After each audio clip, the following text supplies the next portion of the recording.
अर्जुन परेशान होकर पूछते हैं, मधुसूदन, मैं अपने सपनों को हकीकत में बदलना चाहता हूं, लेकिन हर बार ऐसा लगता है कि जैसे रास्ता कहीं खो जाता है। क्या यह संभव है कि मैं अपने सपनों को सच कर सकूं? श्री कृष्ण मुस्कुराते हुए उत्तर देते हैं, अर्जुन, जो मनुष्य अपने सपनों को लक्ष्य में बदलकर उस पर काम करता है, वही उन्हें साकार कर पाता है।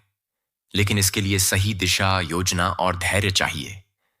आज मैं तुम्हें वह 5 महत्वपूर्ण कदम बताऊंगा जिनसे तुम अपने सपनों को सच कर सकते हो।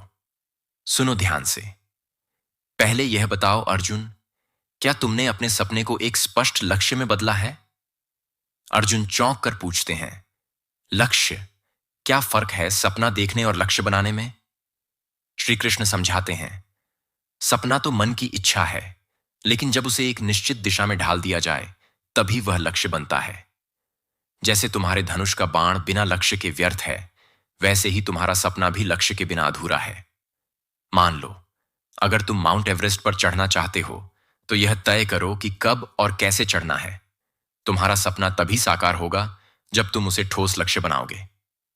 अर्जुन उत्सुकता से पूछते हैं, तो लक्ष्य बना लिया, लेकिन उसे पूरा कैसे करूंगा मधुसूदन? श्री कृष्ण उत्तर देते हैं, योजना अर्जुन, हर बड़ा काम एक ठोस योजना से ही पूरा होता है।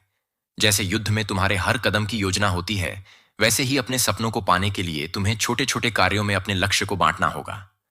सोचो, माउंट एवरेस्ट चढ़ने के लिए पहले तुम्हें ट्रेनिंग करनी होगी, सही गियर लेना होगा और छोटे छोटे पहाड़ों पर चढ़ाई करनी होगी। बिना योजना के कोई भी सफर पूरा नहीं होता। अर्जुन संदेह से पूछते हैं, लेकिन मधुसूदन, यह सफर आसान नहीं होगा। मैं कैसे खुद को प्रेरित रखूंगा जब रास्ता मुश्किल हो जाए? श्री कृष्ण गंभीर होकर कहते हैं, याद रखो अर्जुन, हर सफर में कठिनाइयां आती हैं, लेकिन जो व्यक्ति अपने लक्ष्य पर नजर टिकाए रखता है, वह ही अंत तक पहुंचता है। जब भी तुम्हें लगे कि तुम थक गए हो, अपने सपने की खुशी को याद करो। सोचो, जब तुम माउंट एवरेस्ट की चोटी पर खड़े होगे तो कैसा लगेगा? अपने सपने की वह तस्वीर अपने मन में हमेशा जिंदा रखो। यह तुम्हें हर कठिनाई में आगे बढ़ने की शक्ति देगा। अर्जुन सोच में पड़कर पूछते हैं, और अगर मेरी मेहनत के बाद भी देर हो रही हो तो क्या करूंगा? श्री कृष्ण मुस्कुराते हुए उत्तर देते हैं, अर्जुन, यह प्रकृति का नियम है कि हर बीज को पेड़ बनने में समय लगता है। जैसे एक किसान अपनी फसल के लिए धैर्य रखता है, वैसे ही तुम्हें भी रखना होगा। तुम्हारी मेहनत का फल जरूर मिलेगा, लेकिन समय पर। बस याद रखो, बिना रुके काम करते रहो। हर दिन थोड़ा थोड़ा आगे बढ़ो। मेहनत और धैर्य, यही सफलता की कुंजी है। अर्जुन चिंतित होकर पूछते हैं, लेकिन मधुसूदन, अगर मैं असफल हो जाऊं तो क्या तब मेरे सपने अधूरे रह जाएंगे? श्री कृष्ण दृढ़ता से उत्तर देते हैं, अर्जुन, असफलता केवल तुम्हारे अनुभव का हिस्सा है। इसे अपने मन पर हावी मत होने दो। अगर कोई प्रयास असफल होता है, तो इसका मतलब यह नहीं कि सपना अधूरा रह गया। इसका मतलब है कि तुमने उस सपने को पाने के लिए एक नया रास्ता ढूंढ लिया।